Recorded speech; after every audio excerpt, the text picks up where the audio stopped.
Hello, my name is Nicholas Fogelson from Northwest Endometriosis and Pelvic Surgery in Portland, Oregon. From time to time, I like to make little videos with some different messages and discussions. And I had one topic that has kind of been on my mind for quite some time, and I keep thinking I should make a video about this. And the topic is about how to give a history of what's been going on with you. And what's a history? A history is like you telling a patient what's wrong. It's not something you're supposed to know. Obviously, patients are not trained in like how to deliver information. It's the doctor's job to gather this information from you in a way that is the most effective. But I've often thought that for people that are interfacing with healthcare often, it would be helpful to have some kind of idea of what is the most helpful way to you to give history that a? Can actually absorb it and process it and try to make the most use out of it. So before I kind of talk about that, let me talk a little bit about my process in gathering a history, because physicians are trained in gathering a history. This is something that we do when we're in medical school. You get a very objective, formalized training on how you ask patients questions and gather a history. And we have concepts of kind of an open-ended history where you ask a patient sort of what's bothering you, and you allow them to go from a very, very kind of open way to talk about whatever they want to talk about to a very kind of a closed history where you ask very specific questions that you want very specific answers to. And whether you use this open history technique or closed history technique depends on a lot of things. And a lot of times the ideal technique for a physician is to start with a very open technique and then kind of, as the information becomes more apparent, narrow down to like the things that are really important and fill in those gaps, and then you kind of have your history. But one of the challenges we have as physicians is that, particularly in sort of a common insurance-based practice, a new patient, you probably have about 30 minutes to spend with them. And there are definitely situations where a patient will want to use a lot of time in that open history, sort of history taking, in a way that's not a productive use of the time. And when the time is limited, one may find that one is limited in one's ability to gather the really important parts of the information, because patients, only out of their desire to explain their situation to you, deliver a lot of information that isn't very helpful in finding out what's wrong with them. And so what I want to know, if I have a new patient, when I say, what is going on, what I want to know is this. I want a brief understanding of what has happened in the past. Not necessarily in excruciating detail, but kind of a brief understanding of what has happened and what's been done. And I say brief because it doesn't matter that much. It matters some, and if it becomes very important, then it's my job to kind of elucidate, or my job to kind of draw out that information of what elements of that past are really important. And there certainly are circumstances where issues in the past are very important, and then I have to try to get that out. But in general, I want a brief history of the past. And this is something that patients, not understanding, of course, what's important to the physician, sometimes will want to consume a lot of time in their open history in talking about the past. When in reality, it doesn't matter that much. When it comes to pelvic pain, what matters is right now, or at least what happened in the recent past. The most important piece of information that I really need to know when I have a patient that is in pain is to tell me exactly what they are feeling. I want to know not only the classic, where does it hurt, doctor? Like, I want to know where it hurts, but I also want to know what it feels like. I want to know when it hurts. I want to know what kind of things make it better, what kind of things make it worse. I want to know if there are any kind of associations with other things that they do that seem to make it better or worse. And I also want to know how bad it is. Is it something that is really intense and just life-destroying? Is it something that is really bad but you can get through it? Or is it something that's sort of a nuisance kind of pain and it's not that big of a deal? We call that in physicians PQRST, where P is provoking, which is what makes it worse or better. Q is quality. What does it feel like? R is radiating, which means does it start in one area and move somewhere else, which I care a lot about. S is severity, and T is timing.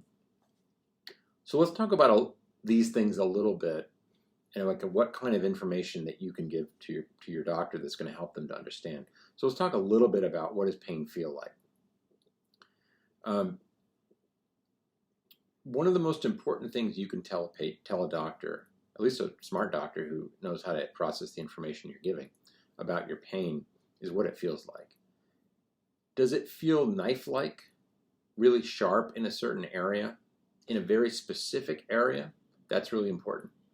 Does it feel dull and aching in a very general area? That's really important. Those are two very different kinds of pains. Does it feel electrical? Does it feel hot? Does it feel hyperesthetic? And by that I mean like you have sensitivity on your skin and it's painful when you touch it, where it shouldn't hurt, but you just barely touch it and it hurts. These are all different qualities of pain, and all those descriptions tell me something about what's hurting and why it's hurting. A lot of times patients, when I ask them, what does the pain feel like, they start to tell me what's hurting in their mind. They start telling me their diagnosis, and that's not what I want. For example, if I say, where's it hurting? They say, my right ovary hurts. I don't want that, because I'm the physician that's trying to come up with the answer of what's hurting.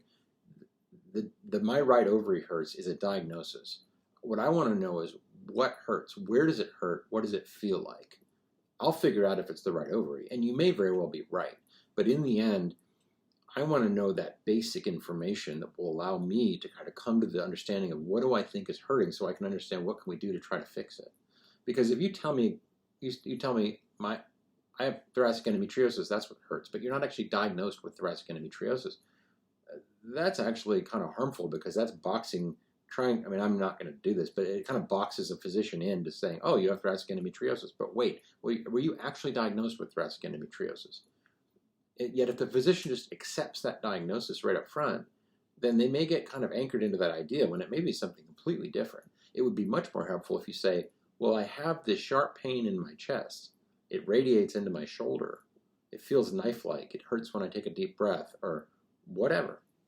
So that specific description of what you're feeling is really important. Timing is really important. Do you feel it all the time? Do you feel it at night? Do you feel it when you get up in the morning? Does it get worse as the day goes on? Does it get better as the day goes on? Does it get worse with your menstrual cycle? That's super important. Pains that get worse with your menstrual cycle versus pains that don't get worse with your menstrual cycle, that's a big differentiation in what may be causing that pain. And I'll just throw out there, just because it gets worse with your menstrual cycle doesn't mean it has to be endometriosis. There are a lot of inflammatory conditions that get worse when you're having a menstrual cycle. So what makes it better, what makes it worse? Radiation, we talked about, that's the R and the PQRST. It's very important if a pain starts in one area, but then you feel it kind of lancing into another area. A pain that runs down your leg. For example, somebody tells me, oh, I have sciatica. Well, sciatica is not even a diagnosis. Sciatica is just taking a description and turning it into Latin. I always like to say that translating something into Latin is not a diagnosis. Sciatica just means you have pain in the distribution of your sciatic nerve. The question is why? So don't tell me, I'm never upset at anybody for saying things however they say it. It's more like, what is the most productive way to say something? Not I have sciatica, but I have pain that runs down the outside of my right leg. And it runs down, it feels like an electrical feeling going down the right outside of my right leg. So that's really helpful. Saying I have sciatica is actually less helpful. It's like, well, what does it feel like? And even is it sciatica? Like if you have pain that is radiating into the front of your leg and you say it's sciatica, well, that's just wrong. It's not even sciatica, but you don't even know that necessarily. You wouldn't necessarily know that, but I know that. So if you have pain running down your leg, saying you have pain running down your leg is actually not even specific enough. I have pain going down the front of my leg. It goes down the front of my leg all the way to my foot, or it goes down the front of my leg and stops at my knee. It's on the outside of my leg, kind of in my lateral thigh. It's down the back of my leg. Even if it's down the back of your leg, is it on the outside of the back of your leg, inside of the back of your leg? And of course, it's the doctor's job to ask these questions and try to narrow it down. But I'm making these videos, I want to make this video to kind of say, like, that's the kind of information that really leads a doctor to be able to make a diagnosis. And again, the doctor has to know enough about pain to translate this information into a diagnosis. But if they do, this is the kind of information they need. So again, that radiation really matters. Timing matters. Severity matters. We talked about. Partially I care about that because how important is it that we do anything about it?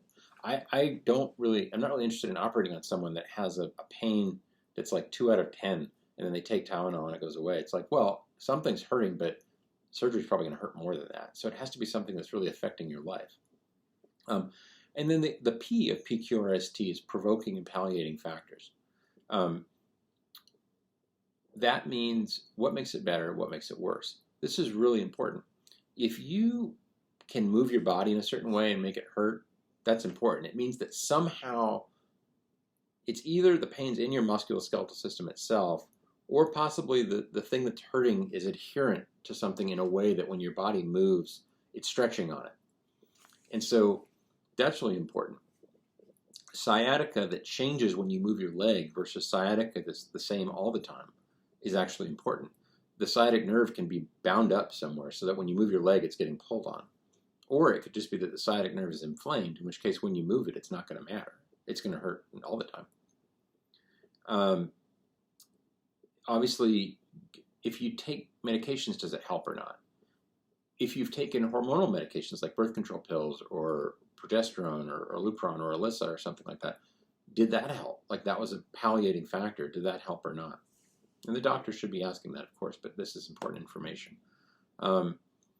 Things that make it worse, like it hurts worse with sex. It hurts worse when I urinate. Hurts worse when I urinate is an interesting thing. It doesn't necessarily mean it's from the bladder. The urination is going to cause a activation of the visceral sensory nervous system. So other visceral pains in the pelvis may hurt worse when you urinate, like rectal endometriosis may hurt worse when you urinate, even though the bladder's fine. Because the same nerve pathways that are carrying that feeling of emptying your bladder are also carrying pain from a visceral lesion in the colon. So that's important. And so all those things are important. I mean, you don't have to be an expert on giving a history, but I'm just saying this kind of information will allow you to deliver more useful information to your doctor. And your doctor's job is, of course, to try to gather it in a useful way. The other thing I want to talk about is how important is it to deliver to your doctor the emotional impact of your pain on your life? To the extent that you want your doctor to believe you and hear you, it's very important. Meaning that you want your doctor to know that this is really impacting you and that you really care about fixing this. I think you also want to establish a certain amount of rapport with the doctor and explaining the emotional impact of what's going on your life or your family's life or your kids and so forth.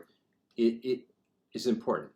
But once you've reached a certain level of sort of convincing a doctor that this really matters, at that point, anything more is really just, like if you have a limited amount of time, it's a waste of time. I see patients for an hour and a half, and some patients give me 15 or 20 minutes of information that is honestly not useful in helping them helping me to know what's wrong with them. But they want to get that off their chest, and I have enough time, and so I'm happy to hear it, and I can compassionately listen. But if I have, say, 20 minutes to take a history and 5 minutes to do an exam and 5 minutes to wrap up, if you spend 15 minutes talking about the emotional impact of this situation, you've kind of wasted we've wasted 14 minutes of that visit, because ultimately that information will not help your doctor to make a diagnosis. And that sounds weird because we want to be compassionate as physicians and I want to be empathetic. But at the same time, you should know that information doesn't really help the doctor to make a diagnosis. I think a lot of patients have been blown off by physicians and they've been ignored. And so it's very important for them to kind of, I guess, to kind of explain all that. And again, I understand that sort of psychological part of it, but from a making of a diagnosis part of it, it's generally not very helpful. So I hope people find this interesting and useful. I mean, to some extent, I felt like, well, it's kind of crazy to tell patients how to give a history. It's the doctor's job to take a history. But, you know, if anybody hears this and has a more productive visit with their doctor for it, then good. That's the whole point. If you have any questions, feel free to contact me. You can leave comments. And thanks very much. If anyone's interested in clinical consultation with our office, either with myself or with Dr. Moling, my new partner, we're at 503-715-1377 or at nwendometriosis.com. Thanks very much, and have a great 4th of July, too.